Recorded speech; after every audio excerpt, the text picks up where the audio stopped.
할렐루야. 주일 오후 예배에 오신 여러분들을 주님의 이름으로 환영하고 축복합니다. 여러분, 우리는 지난 시간에 회개에 대해서 함께 나누었습니다. 여러분, 회개가 무엇이고 어떻게 하는 것이라고 했죠? 회개는 옷을 찢는 게 아니라 마음을 찢는 거다라고 이야기했습니다. 그리고 또 회개는 구체적으로 결단하는 것이다 라고 이야기를 했어요.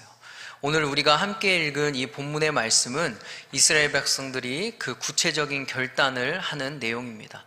바라고 원하기는 오늘 말씀을 통해서 먼저는 우리가 내 삶을 먼저 점검하고, 그리고 또 우리도 이 땅에서 어떻게 살아갈 것인지 하나님 앞에 구체적으로 결단하는 그러한 시간이 되기를 간절히 소망합니다. 여러분, 오늘 이스라엘 백성들은 이 하나님의 말씀 앞에서, 하나님의 규례 앞에서 자신의 삶을 결단하는데 30절을 보면 이방인들과 혼인하지 않겠다라고 이야기를 해요. 여러분, 이 말은 바꿔 말하면 무슨 말이에요? 지금까지는 이방인들과 결혼을 했다라는 거죠. 그러면 왜 그랬을까요, 여러분? 자기들보다 이방 사람들이 더 잘생기고 이뻐서 그랬을까요? 그렇지 않죠. 이방 사람들에게는 결혼은 생존을 위해서 가장 좋은 방법이었어요. 여러분, 만약에 여러분들이 홀로 미국에 이민을 갔다고 한번 생각해 보세요. 그래서 그곳에서 적응을 해야 되는데 그 적응하는데 가장 빠르고 쉬운 방법이 뭐가 있을까요? 미국 사람과 결혼을 하는 거죠. 네. 여러분, 이때 당시에 이스라엘 백성들은요, 고국에 돌아왔지만 성문은 불타고 있었고 성벽은 무너져 있었어요. 그러니까 자신을 보호해 줄 수 있는 사람들이 스스로 자신을 보호해 줄 수 없었던 것이죠. 그런데 만약에 이 땅에서 이미 자리를 잡고 있었고 힘과 능력이 있는 이방 가문과 결혼을 하면 자연히 나를 지켜줄 수 있는 울타리가 생기게 되는 거예요. 힘세고 강한 집안과 결혼할수록 그 울타리는 더 높고 견고해지는 것이죠. 그래서 이스라엘 사람들이 이방 사람들과 결혼을 하게 되는 거예요. 그런데 여러분, 이미 오래전에 하나님은 이들과 결혼하는 것을 금지시켰어요. 신명기 7장 3절의 말씀을 보면 그들과 혼인하지 말며 너의 딸들을 그들의 아들들에게 주지 말고 그들의 딸도 너희의 며느리로 삼지 말라라고 경고하셨어요. 왜 그래요? 이방 사람들과 결혼하는 그 순간 우상이 들어오게 되고 우상의 유혹에 빠져서 하나님을 버릴 것이기 때문이에요. 그래서 결국엔 하나님의 심판을 받는 것이죠.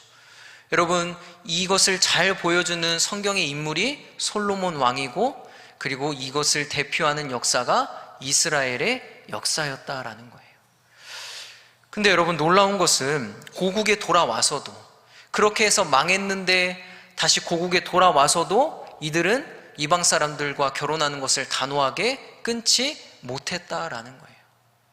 그런데 오늘 말씀을 보면 더 이상 우리가 이방 사람들과 결혼하지 않겠다라고 이야기를 하는 거예요. 그렇게 결단하는 거죠. 여러분, 우리가 이 장면을 좀 깊이 묵상해 보기 원해요. 여러분, 이 결단은 무엇을 의미하는 것일까요?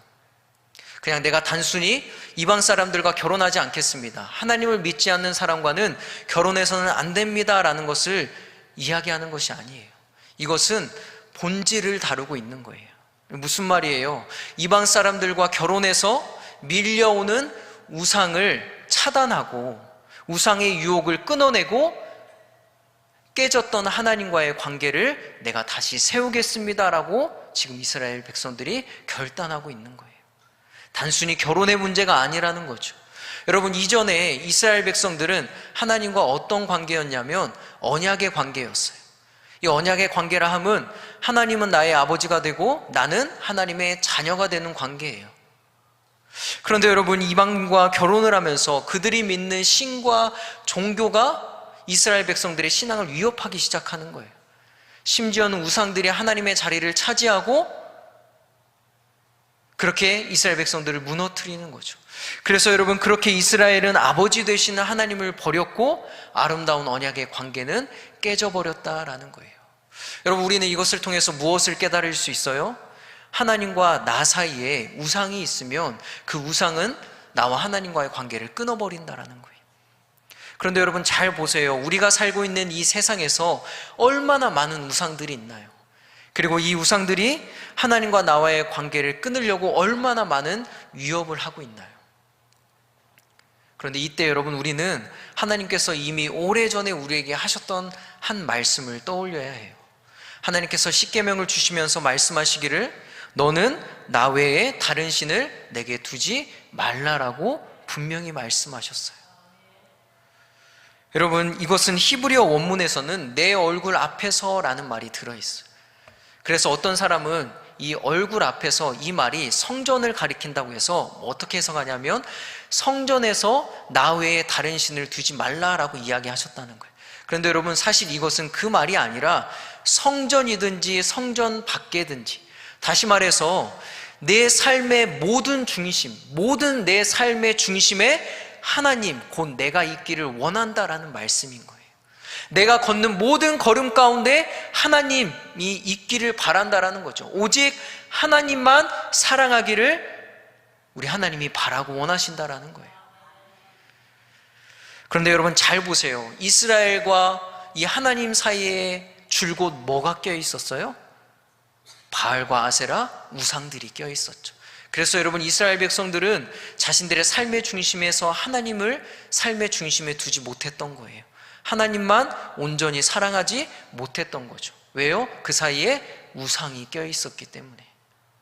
여러분, 우리가 이 우상에 대해서 좀 더 깊이 묵상해 보기 원합니다.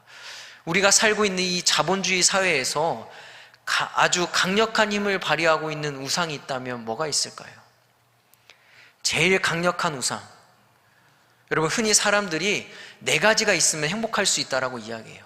첫 번째는 쾌락, 두 번째는 명예, 세 번째는 권력과 힘, 네 번째는 재산, 돈. 근데 여러분, 이 4가지 중에 한 가지만 가지고 있으면 나머지 3가지는 다 저절로 따라와요. 그 한 가지가 뭐예요? 뭐죠? 돈이죠. 돈으로 쾌락을 살 수 있고, 돈은 있으면 권력과 명예는 따라오게 된다는 거예요. 그러니까 여러분, 우리가 살고 있는 이 세상에서 가장 강력한 우상은 돈과 부의 신 맘몬이에요. 그리고 그 밑바탕에는 무엇이 있어요? 더 많이 가지고 싶은 인간의 탐욕이 있는 거죠. 이러한 이야기가 있더라고요. 한스라는 사람이 7년 동안 열심히 일을 하고 그 일의 대가로 큰 금덩이를 받았어요. 그래서 그것을 이고 이제 집으로 가는 거예요. 여러분, 큰 금덩이가 나에게 있어요. 얼마나 환상적이에요, 그죠? 그래, 큰 금덩이를 가지면서 만족해하면서 가고 있는데 가다 보니까 너무 무거워서 지치는 거예요. 너무 힘드는 거예요. 근데 마침 그때 말을 타고 한 사람이 지나가요. 그래서 이 금덩이와 말을 바꿔요. 그래서 말을 타고 이제 가는 거예요. 너무 만족해요. 무겁지도 않고 뭐 그냥 말 위에서 타고 가는 거죠. 그런데 이 행복도 이 만족도 금방 사라져 버렸어요. 왜냐하면 악마가 말을 놀라게 해서 이 한스를 떨어뜨렸기 때문이에요. 이 한스가 화가 나서 이 말하고 암소를 바꿔버려요. 그 지나가는 암소하고 바꿔버려요. 왜냐하면 암소는 우유를 좀 짜낼 수 있잖아요. 그래서 저거구나 하고 암소로 이 말을 바꿔버려요. 그런데 이 행복도 오래가지 못했어요. 왜 그랬을까요? 더 이상 암소에게서 우유가 나오지 않았기 때문이에요. 그래서 이 암소를 뭐로 바꾸냐? 돼지랑 바꿔요. 그리고 얼마 지나지 않아서 돼지를 매로 바꿔요. 매를 또 뭐하고 바꾸냐면 숫돌 2개하고 바꿔요. 지어내는 게 아니에요. 이런 동화가 있어요. 숫돌 2개하고 바꿔요.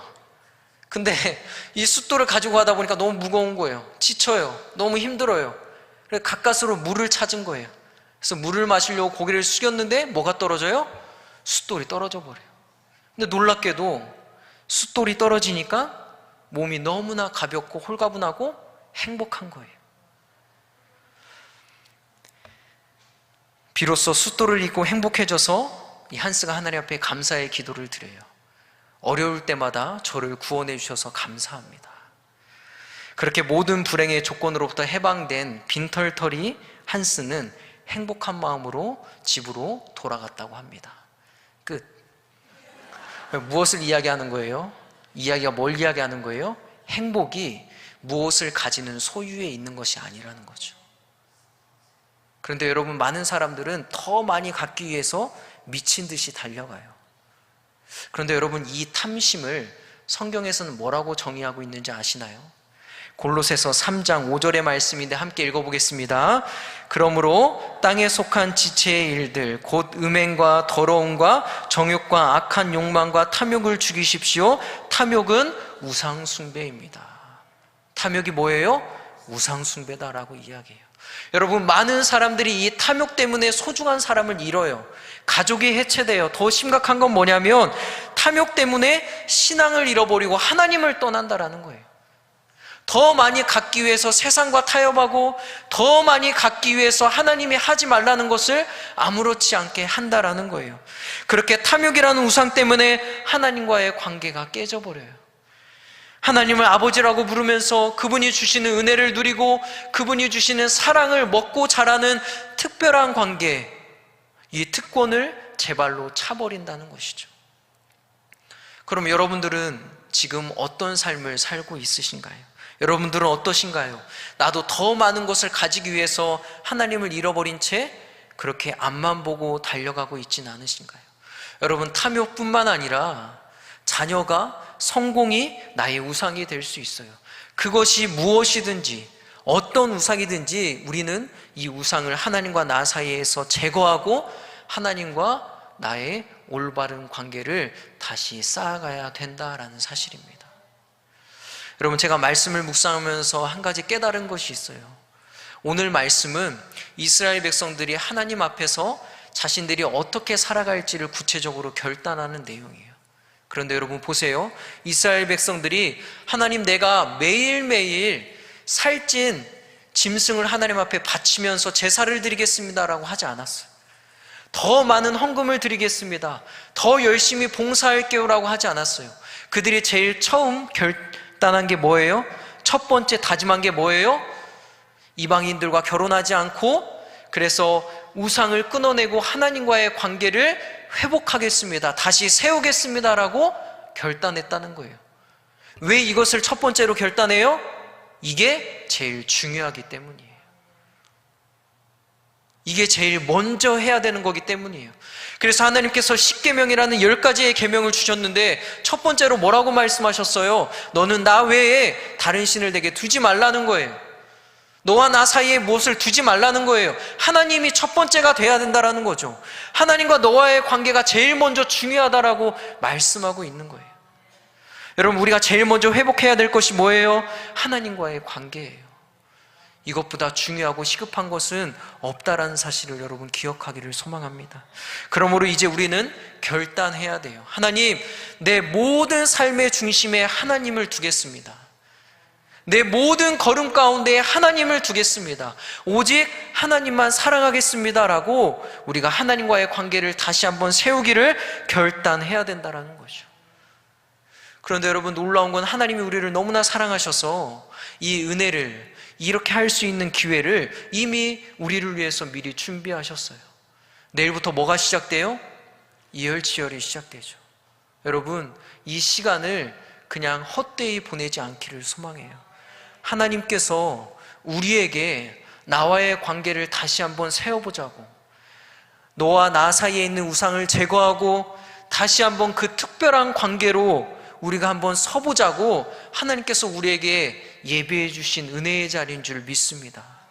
여러분, 이열치열에 참여해서 기대하는 마음으로 참여해서 그 시간이 내 삶 가운데 있는 우상을 제거하고 하나님을 깊이 만나서 하나님과 나와의 관계를 더 온전하게 세워가는 그러한 시간이 되기를 주님의 이름으로 축원합니다.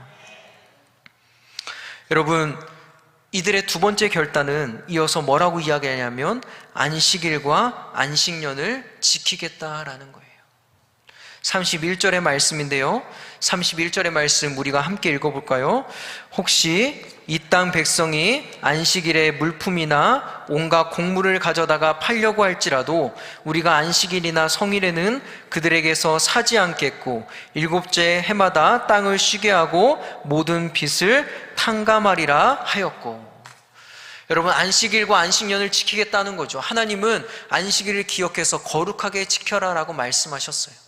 우리가 잘 알다시피 이 안식일은 6일 동안 열심히 일하고 일곱째 되는 날에 사람이든 가축이든 모든 것을 멈추고 쉬는 날이에요. 여러분, 이 안식일이 얼마나 중요하고 엄격했는지 출애굽기 31장의 말씀을 보면 안식일을 범한 자는 반드시 죽여라 라고 이야기하셨어요. 그리고 실제로 민수기 15장에서는 광야에서 어떤 사람이 이 안식일을 범해서 그를 돌로 쳐 죽여요.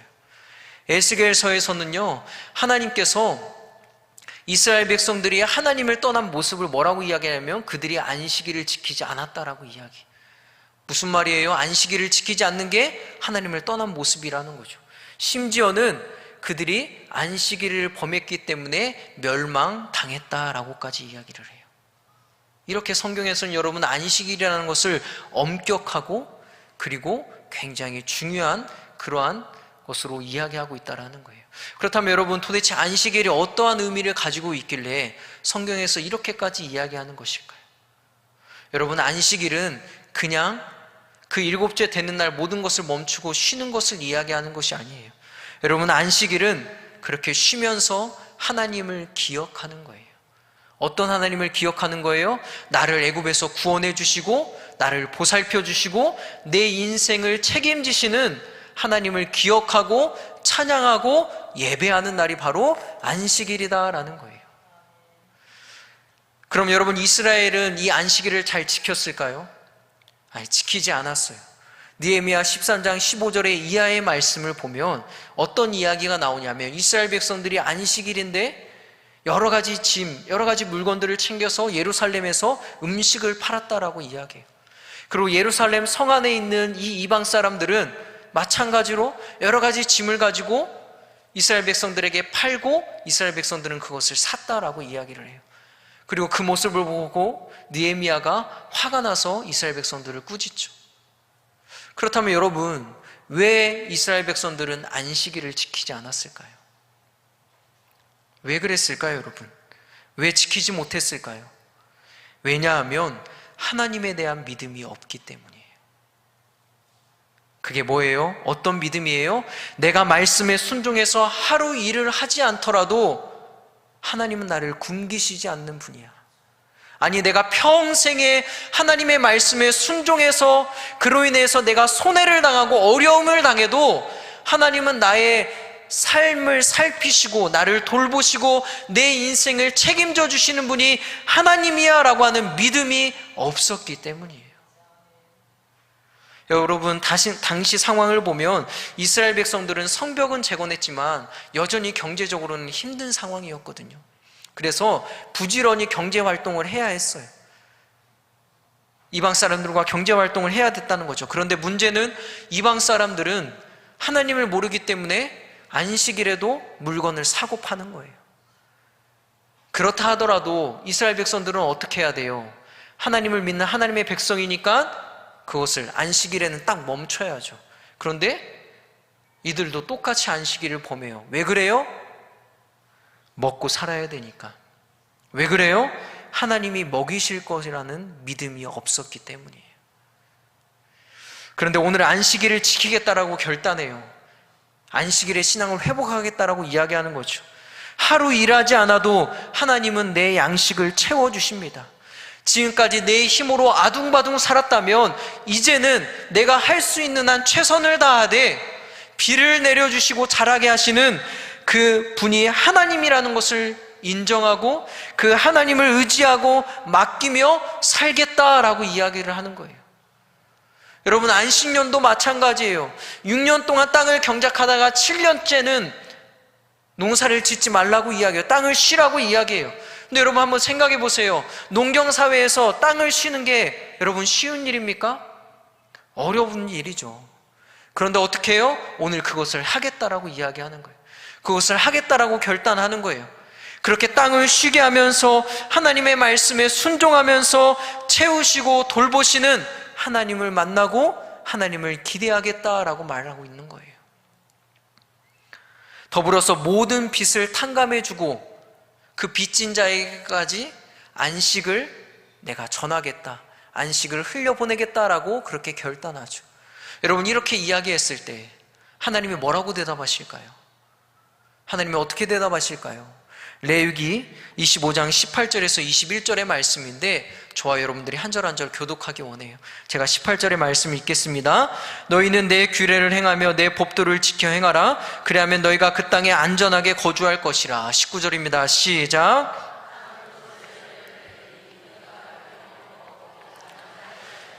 만일 너희가 말하기를 우리가 만일 일곱째에도 심지도 못하고 소출을 거두지도 못하면 우리가 무엇을 먹으리려 하겠으나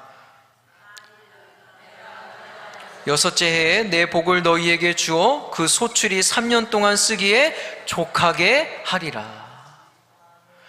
누군가는 7년째 농사를 쉬면, 땅을 놀리면 우리는 뭘 먹고 살아야 될까 걱정할 수 있다는 거예요. 그런데 그 걱정 앞에 하나님 뭐라고 말씀하세요? 내가 6년째 되는 날에 3년치의 양식을 너희에게 주겠다라고 이야기해요. 부족하지 않게 하겠다라고 이야기하는 거죠. 그러니까 걱정하지 말고 순종해 보라는 거예요. 순종하면 너희들이 먹을 것, 입을 것, 쓸 것을 내가 책임져 주겠다라고 말씀하고 있는 거예요. 여러분, 하나님께서 안식일과 안식년을 통해서 이스라엘 백성들에게 말하고 있는 메시지가 뭐예요? 무엇을 이야기하는 거예요? 너가 너의 인생을 책임질 수 없다라는 거예요. 너가 아무리 발버둥 쳐도 너의 가정을 지킬 수 없고 너의 삶을 지킬 수 없고 너의 자녀를 어떻게 할 수 없다라는 거예요. 누가 해줘야 된다라는 거예요? 하나님이 해야 된다라는 거죠. 하나님이 너를 지켜주고 너의 자녀를 인도하고 너의 가족을 책임져줘야 너희들이 그 땅에서 살 수 있다라는 거예요. 안식일을 통해서 이것을 배우라고 이야기하고 있는 거예요. 그래서 시편 127편 1절은 이렇게 하나님을 찬양합니다. 여호와께서 집을 세우지 아니하시면 세우는 자의 수고가 헛되며 여호와께서 성을 지키지 아니하시면 파수꾼의 깨어있음이 헛되도다. 여러분, 내가 내 삶을 경영할 수 있다라고 생각하는 건 큰 착각을 하는 거예요. 내가 내 삶을 경영하는 것이 아니에요. 하나님이 나를 이끌어 주시는 거예요. 나는 내 삶을 경영하시고 돌보시는 하나님만 바라보고 믿고 따라가는 거예요. 여러분, 예전에 담임 목사님께서 귀한 그릇에 대해서 말씀하신 적이 있어요. 제가 대학교 때 밤에 운동장을 돌면서 친구한테 이렇게 고백했던 적이 있어요. 나는 하나님께서 그냥 막 쓰는 흔한 그릇이 되었으면 좋겠어 라고 이야기를 했어요. 그렇게 고백한 적이 있어요. 여러분, 사람은 말을 조심해야 돼요. 말하고 생각하지 말고 생각하고 말해야 돼요. 정말 막 쓰시더라고요. 물론 사람이 자기 입장에서 자기 일이 제일 힘들고 어렵지만 정말 막 굴리시더라고요. 어느 날 담임 목사님께서 원래 본인은 자리를 안 비우신다라고 하셔놓고 어느 날 갑자기 2주 동안 종교개혁을 보러 독일로 떠나셨어요. 그래서 그 2주 동안 제가 혼자 새벽 예배와 수요 예배와 주일 설교를 혼자 다 그렇게 했던 적이 있어요. 여러분, 혹시 특세를 21일 동안 해보셨나요? 새해 특세를? 근데 혹시 그 찬양 인도를 하다가 혹시 토해본 적 있으세요? 제가 찬양 인도를 하는데 10분을 찬양을 해야 되는데 5분 하면서 갑자기 속이 이상한 거예요. 그래서 찬양을 2곡 하고 얼른 끝내서 화장실 가서 토하고 왔어요. 막 굴리시더라고요. 여러분, 그렇게 사역을 하면서 제가 어려운 일을 만날 때도 있었고 개인적인 문제 때문에 힘들 때도 있었어요. 그런데 그때마다 제가 버릇처럼 습관적으로 되뇌이는 말이 있었어요. 그게 어떤 거냐면, 그래도 여전히 내 삶은 하나님의 손 위에 있습니다 라는 말이었어요. 내가 어려울 때마다, 그리고 개인적으로 낙심이 될 때마다 하나님께 뭐라고 기도했냐면, 뭐라고 이야기했냐면, 그래도 여전히 내 삶은 하나님의 손 위에 있습니다. 현재 힘들고 답답하다고 해서 내 인생이 버려진 것이 아니에요.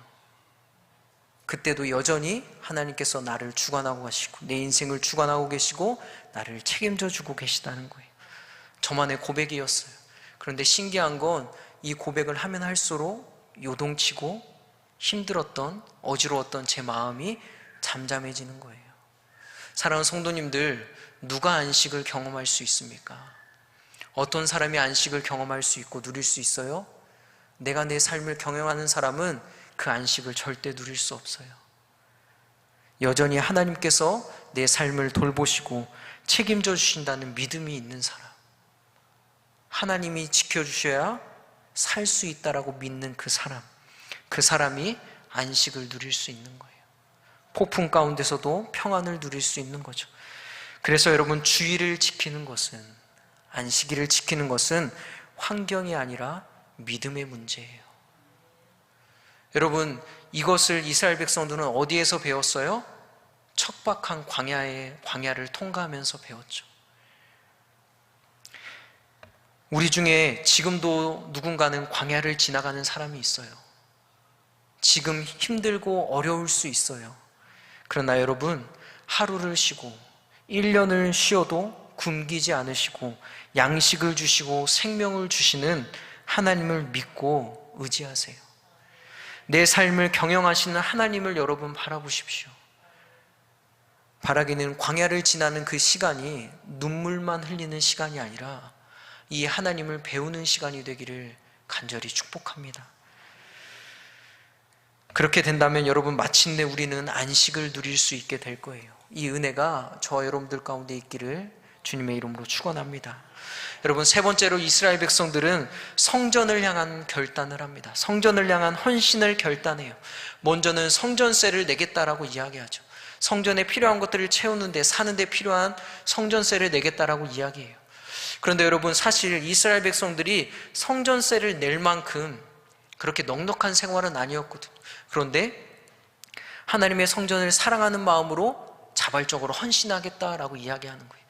그리고 이렇게 모여진 성전세는 이 33절의 말씀처럼 매일 올리는 진설병과, 그리고 또 정기적으로 드리는 제물과 특별한 절기에 필요한 것들을 구하는 데 사용되었어요. 이뿐만이 아니에요. 레위 사람들과 백성들이 순서를 정해서 성전에서 사용할 나무를 제공하기로 해요. 이게 무슨 말이냐면, 레위기의 말씀에서 성전의 제단의 불이 꺼지지 않아야 된다고 이야기하거든요. 그래서 매일 아침 제사장은 그 꺼지지 않도록 나무를 대야 된다고 이야기해요. 지금 이스라엘 백성들이, 레위 자손들이 그것을 자발적으로 대겠다라고 이야기하는 거죠. 또한 여러분, 성전에서 공급하는 것으로만 생활을 해야 됐던 제사장과 레위들을 위해서 나의 첫 것을 드리고, 그리고 11조를 드리겠다라고 이야기해요. 그럼 뭐예요, 여러분? 이 11조를 드림으로써 자신의 그 삶이 보장되었던 레위인과 제사장들은 더 성전을 위해서 전념할 수 있는 거죠. 이렇게 여러분, 이 모든 결단, 성전을 위해서 내가 헌신하겠습니다라고 하는 이 모든 결단을 39절에서는 한마디로 이렇게 표현해요. 우리가 우리 하나님의 전을 버려두지 아니하리라. 무슨 말이에요? 주님의 몸된 교회를 위해서 헌신하겠다라고 이야기하는 거죠. 헌신을 결단하고 있는 거예요. 여러분, 우리가 이 말씀을 좀 곰곰이 묵상해 보기 원해요. 주님께서 우리를 구원해 주셨어요. 그래서 어떤 사람은 사도로, 어떤 사람은 목사로, 또 어떤 사람은 교사로, 집사로, 권사로, 목사로, 장로로 우리를 세우셨어요. 왜 그러셨어요? 하나님께서 왜 세우셨어요? 에베소서 4장 11절에서 12절은 그 이유를 이렇게 이야기합니다. 우리 함께 읽어보겠습니다. 그분이 어떤 사람은 사도로, 어떤 사람은 예언자로, 어떤 사람은 복음 전도자로, 또 어떤 사람은 목사와 교사로 삼으셨습니다. 그것은 성도들을 준비시켜서 봉사의 일을 하고 그리스도의 몸을 세우게 하시려는 것입니다. 우리를 왜 직분자로 세우셨다고 이야기해요? 우리를 왜 하나님의 그 일을 하도록 세우셨다라고 이야기해요? 자랑하려고? 대접받으려고? 아니라는 거예요. 주님의 몸된 교회를 세우라고 우리를 부르셨다라는 거예요. 다시 말해서 교회와 하나님의 일을 위해서 헌신하라고 우리를 부르셨다라는 거예요. 오늘 이스라엘 백성들의 외침을 여러분 보세요. 하나님의 전을 버려두지 않겠다. 이 말은 무슨 말이에요? 지금껏 하나님의 전이 버려졌다라는 거예요. 그래서 성전의 기능을, 성전의 역할을 하지 못했다라는 거죠. 여러분, 성전은 어떤 곳이에요? 하나님이 임재하시는 곳이에요. 그 임재 가운데 하나님을 예배하는 곳이죠. 에스겔의 환상처럼 이 성전으로부터 생명의 강물이 흘러가는 거예요. 세상을 향해 흘러가는 거예요. 그것이 성전이고 성전의 역할인 거예요. 그런데 지금까지 버려진 채 그 역할을 하지 못했다라는 거예요. 여러분, 우리가 살고 있는 시대에도 마찬가지예요. 수많은 교회가 있어요. 그런데 무늬만 교회고 교회의 역할을 하지 못한 채 버려진 채 그렇게 있는 교회가 얼마나 많이 있습니까? 그게 누구의 탓이에요? 그게 누구의 책임입니까? 물론 제일 먼저는 목사의 책임이죠. 근데 또 누구의 책임이에요? 우리 모두의 책임이에요. 왜 그래요? 하나님의 일을 위해서, 교회를 위해서 내가 헌신하지 않았기 때문이에요. 여러분 꼭 기억하세요. 주님의 몸된 교회가 이 어두운 세상 속에서 구원의 방주의 사명을 온전히 감당하도록 헌신하라고 저와 여러분들을 이곳에 부르신 거예요. 그러므로 우리는 교회와 하나님의 일을 위해서 내가 헌신하겠습니다라고 오늘 이 자리에서 결단해야 돼요. 오해하지 마세요, 여러분. 이 말이 교회에서 죽어라 일만 하라는 이야기가 아니에요. 제일 먼저는 그리스도의 보혈의 피값으로 세운 이 교회를 여러분 사랑해 주세요. 대접받으려 하기보다는 겸손한 마음으로 교회를 섬겨주세요. 때로는 손을 보태고 시간과 마음과 물질을 보태서 함께 하나님의 일을 감당해 주세요. 그렇게 헌신할 때 하나님께서는 우리 우암교회를 통해서 당신의 뜻을 아름답게 펼쳐가실 줄 믿습니다. 여러분 오늘 이스라엘 백성들은 세 가지의 구체적인 결단을 해요. 첫 번째는 뭐예요? 내가 이방 사람들과 결혼하지 않으므로 우상을 끊어내고 하나님과의 관계를 다시 세우겠다라고 이야기하죠. 두 번째는 뭐예요? 내가 내 삶을 경영할 수 있는 것이 아니라, 내가 내 삶을 지킬 수 있는 것이 아니라 오직 하나님께서 나를 지켜주시고 하나님께서 나를 책임져 주십니다라는 그 믿음으로 살겠다라는 거예요. 그래서 하나님의 말씀에 순종하겠다라는 거죠. 세 번째는 뭐예요? 내가 교회를 위해서 헌신하겠다라는 거예요. 하나님의 일을 위해서 헌신하겠다라는 거예요. 그런데 놀라운 것은 무엇이냐면 오늘 말씀에서 이 결단을 느헤미야 그리고 느헤미야와 같은 리더들이 먼저 솔선수범해서 결단해요. 그리고 이 결단이, 믿음의 결단이 퍼지기 시작해서 모든 이스라엘 백성들이 한 마음으로 그렇게 결단을 해요. 무엇을 깨달을 수 있어요? 여러분, 죄도 전염성이 있어서 퍼져가지만 믿음의 결단도 전염성이 있어서 퍼져간다라는 거예요. 저는 이 시간 우리의 결단이 시작이 되기를 소망합니다. 우리의 이 믿음의 결단이 시작이 되어서 우암교회에 있는 모든 성도님들이 이것을 결단하여서 하나님 앞에 살아가기를 소망해요. 그래서 하나님의 영광을 드러내며 멋지게 쓰임받는 그런 인생이 되기를, 그런 저와 여러분들이 되기를 주님의 이름으로 축원합니다.